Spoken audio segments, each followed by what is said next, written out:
Senator Roberts for his opening remarks.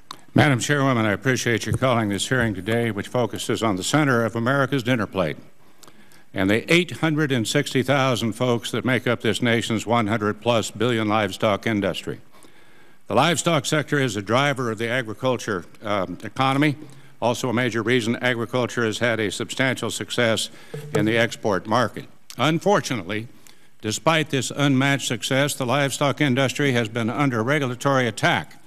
Those are harsh words. I intend them to be. From both the EPA and the Department of Agriculture, this is especially true of the USDA as it applies to the proposed GIPSA rule. During the last Farm Bill, we had a very strong, spirited debate on many of the exact proposals that are included in the proposed rule, and we rejected them all during that Farm Bill debate, in some cases by very substantial vote margins.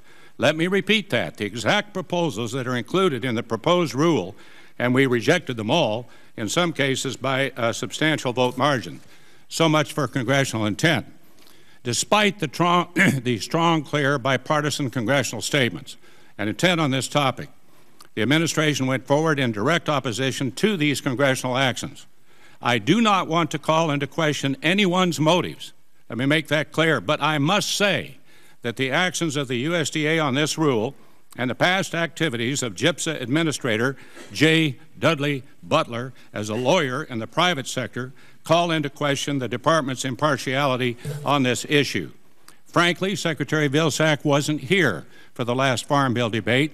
He didn't know all of the history behind the congressional intent on this topic, and I don't think he got the full story from Mr. Butler or others who developed this rule. Mr. Butler made a career out of suing many in the livestock and processing sectors. To be perfectly blunt, the rule as proposed looked like a trial lawyer's Full Employment Act.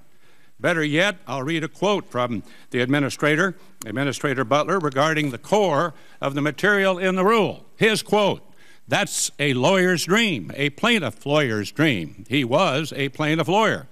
I understand that part of government service is that folks with diverse backgrounds and experience will fill these political positions, and that is usually a good thing. We need people with real-world experience helping to run our government. The problem is that when those serving seem to have trouble checking their past agendas at the door. In this instance, since we're talking about livestock, it seems like the fox is guarding the hen house, and we're missing a few hens.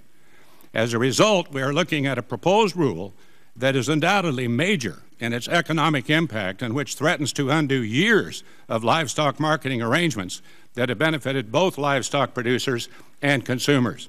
At a time when many talk about how agriculture is going to help lead the rebound for our economic recovery, it makes no sense to me why we would try to hamstring this industry and take away marketing tools that will have far-reaching implications in both the domestic and international marketplace. I'm disappointed that Mr. Butler is not here today.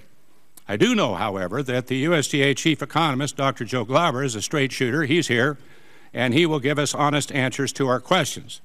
I think that probably Secretary Vilsack, my suggestion to him would be to put Mr. Butler in the Witness Protection Program under the circumstances. I look forward to hearing from Dr. Glauber, along with many of our witnesses, about the very real-world impact of this proposed rule. I thank the Chairwoman for holding this hearing.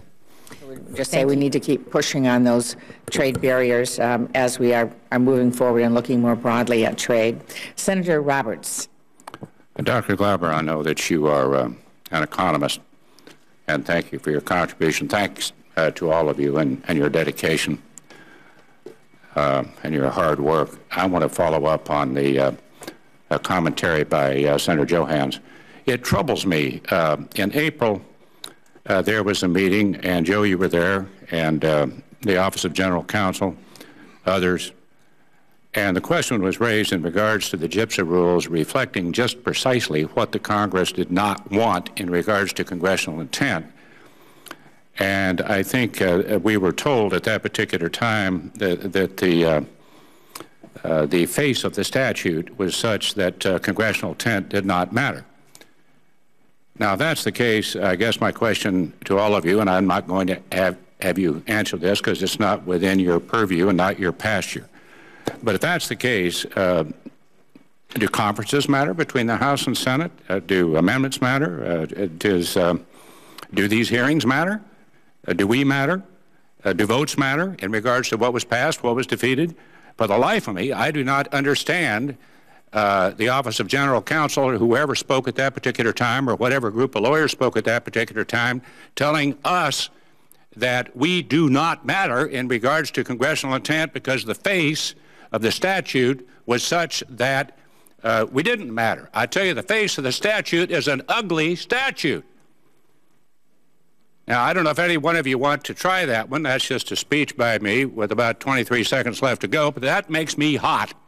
And we got enough lawyers down there that we can at least have some maybe come up and visit with us personally, but perhaps in a hearing to explain to me why GIPSA rules are passed that are not in terms of congressional intent, and the congressional intent we are told and staff is told that we don't matter. That is not right. I think I'll leave it at that.